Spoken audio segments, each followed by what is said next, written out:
You may think that you have done a lot of work while holding a barbell straight up. लेकिन अगर आप किसी physicist से पूछें तो वो डेफिनेटली यही कहेगा कि आपने कोई काम नहीं किया, क्योंकि फिजिक्स में हम वर्क को इस तरीके से डिफाइन करते हैं: force acting on a body and displacing the body in the direction of force. अगर आप फोर्स लगा भी रहे हो किसी बॉडी पर, लेकिन आपको जब तक आप उसको डिस्प्लेस नहीं करते उसी डायरेक्शन में जहां आप फोर्स लगा रहे हो, तब तक आपने कोई काम नहीं किया। Mathematically W is F dot D.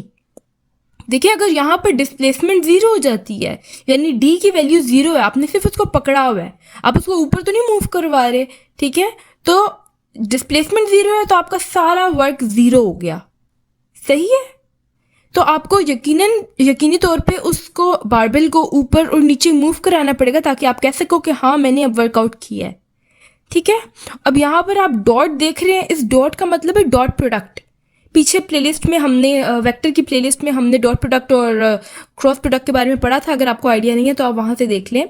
तो डॉट प्रोडक्ट जो है वो हमेशा कॉज ऑफ थीटा में खुलता है। ठीक है।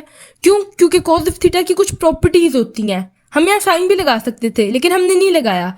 हमने देखा, फिजिसिस्ट ने देखा कि वर्क जो है नॉर्मली मैक्सिमम कहाँ होता है, मिनिमम कहाँ होता है, उस हिसाब से उन्होंने यहाँ पे कॉज को प्लेस किया। ठीक है।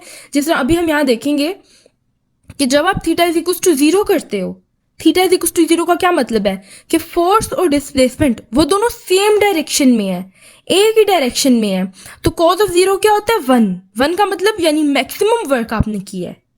ठीक है। और हम ये चीज़ देखते हैं, डिफरेंट एग्जाम्पल्स हमारे पास। जिस तरह आप बारबेल को ऊपर की तरफ मूव कर रहे हो, जिस तरह आप अगर मॉप कर रहे हो तो मॉप को आप सीधा मूव करोगे, जिस डायरेक्शन में फोर्स लगा रहे हो उसी डायरेक्शन में डिस्प्लेसमेंट हो रही है। या अगर आपने कोई ट्रॉली पकड़ी हुई है, आप उसको फॉरवर्ड की तरफ मूव कर रहे हो और वो जा भी फॉरवर्ड रही हो, तो मैक्सिमम वर्क हुआ ना यहाँ पर, है ना।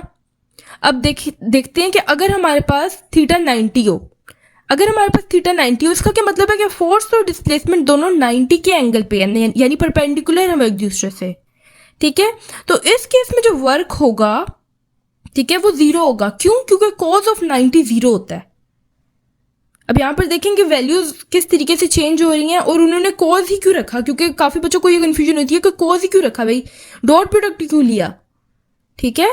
क्योंकि जब हम देखते हैं कि फोर्स और डिस्प्लेसमेंट दोनों परपेंडिकुलर हो जाते हैं तो कोई वर्क नहीं होता। ठीक है। और ये चीज़ हम यानी डेली लाइफ में एक्सपीरियंस भी कर सकते हैं। ओके। तो इस एग्जाम्पल के अकॉर्डिंगली अगर आपने बारबेल ऊपर पकड़ा हुआ है, यानी फोर्स आप ऊपर की तरफ लगा रहे हो उसके वेट के ऑपोजिट, और आप चलना शुरू कर देते हो, यानी आप बारबेल को यानी फॉरवर्ड डायरेक्शन में मूव करा रहे हो, तो डिस्प्लेसमेंट इधर हो गई, फोर्स ऊपर लगाई थी, दोनों परपेंडिकुलर हो गए 90 के एंगल पे, कोई वर्क नहीं हुआ। फिजिसिस्ट की नज़र में कोई वर्क नहीं हुआ। या अगर आप मॉप कर रहे हो, आप फोर्स किधर लगा रहे हो? आप फोर्स लगा रहे हो नीचे की तरफ। ठीक है। आप फोर्स नीचे की तरफ लगा रहे हो अगर, और आप उसको आगे की तरफ मूव करवाना चाह रहे हो, देखो आप फोर्स नीचे लगा रहे हो और आप उसको आगे की तरफ डिस्प्लेस कराना चाह रहे हो, किसी भी तरीके से वो करेगा डिस्प्लेस, बहुत मुश्किल से मूव करेगा वो। ठीक है। तो ये चीज़ है कि वर्क डन जो है वो जीरो तब होता है जब दोनों परपेंडिकुलर होते हैं, 90 के एंगल पर होते हैं। ठीक है। और अगर तो थीटा हमारे पास 180 है, 180 मतलब cos of 180 is equal to -1, यानी यहाँ पर नेगेटिव वर्क डन हो रहा है। जी, आप नेगेटिव वर्क भी कर सकते हैं। एग्जाम्पल लेते हैं इसकी कि फर्ज करें कि एक स्लोप है और उसके ऊपर गाड़ी है, आप उस गाड़ी को धक्का लगा रहे हो आगे की तरफ। ठीक है। लेकिन गाड़ी का वेट इतना है कि वो पीछे की तरफ आई जा रही है। आप उसको फोर्स तो दे रहे हो, लेकिन क्या आप इतनी फोर्स दे रही हो कि वो गाड़ी के वेट की इक्वल जो है हो जाए?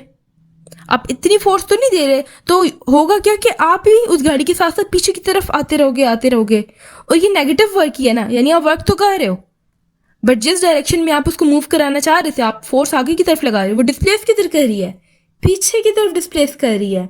फोर्स आगे लग रही है, डिस्प्लेस पीछे हो रही है, 180 का एंगल बन रहा है, नेगेटिव वर्क डन हो रहा है।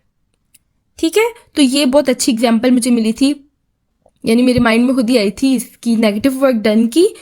तो बस यही है वर्क के बारे में। आज थोड़ा सा इसकी समरी कर लेते हैं कि वर्क डन जो है वो एक स्केलर क्वांटिटी होती है, वर्क की कोई डायरेक्शन नहीं होती। अगर आप कह रहे हो मैंने इतनी किताबें पढ़ ली, मैंने इतना होमवर्क कर लिया, आप कभी भी ये नहीं बता सकते कि उस वर्क की डायरेक्शन क्या थी। आपने किस डायरेक्शन में वर्क किया? क्या आप बताते हो मैंने नॉर्थ में वर्क किया, मैंने ईस्ट में वर्क किया? नहीं।